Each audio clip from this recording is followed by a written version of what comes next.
തൃശൂർ പുതുരുത്തി നെയ്യമ്പാടിയിൽ കാറും ബൈക്കും കൂട്ടിയിടിച്ച് 32-കാരന് പരിക്ക്. തെക്കുംകര പുന്നമ്പറമ്പിൽ താമസിക്കുന്ന ലിബിനാണ് പരിക്കേറ്റത്. ലിബിനെ തൃശൂർ മെഡിക്കൽ കോളേജ് ആശുപത്രിയിൽ പ്രവേശിപ്പിച്ചു.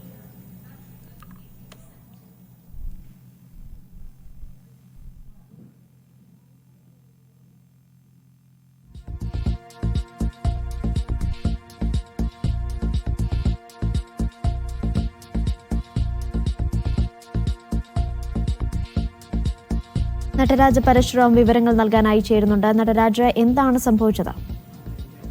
അപകടത്തിന്റെ CCTV ദൃശ്യങ്ങളാണ് നമ്മൾ കാണുന്നത്. ഇന്ന് വൈകിട്ടോടുകൂടിയാണ് അപകടമുണ്ടായത്. പുതുരുത്തി നെയ്യമ്പടിയിൽ കാറും ബൈക്കും കൂട്ടിയിടിച്ചായിരുന്നു അപകടം. റോഡിലേക്ക് തെറിച്ചു വീണ യുവാവിന് പരിക്കേറ്റിട്ടുണ്ട്.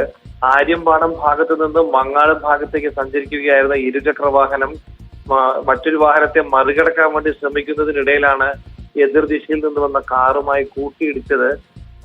റോഡിലേക്ക് തെറിച്ചു വീണ ബൈക്ക് യാത്രികൻ തെക്കുംകര പുന്നമ്പറമ്പിൽ താമസിക്കുന്ന 32 വയസ്സുകാരനാണ്. ഇദ്ദേഹത്തിന്റെ പേര് ലിബിൻ എന്നാണ്. ലിബിന് പരിക്കേറ്റ യുവാവിനെ പ്രദേശവാസികൾ ഉൾക്കെ ചേർന്ന് തൃശൂർ മെഡിക്കൽ കോളേജ് ആശുപത്രിയിൽ പ്രവേശിപ്പിച്ചിരിക്കുകയാണ്. ഇയാൾ ഇപ്പോഴും ചികിത്സയിൽ തുടരുകയാണ്. ശരി.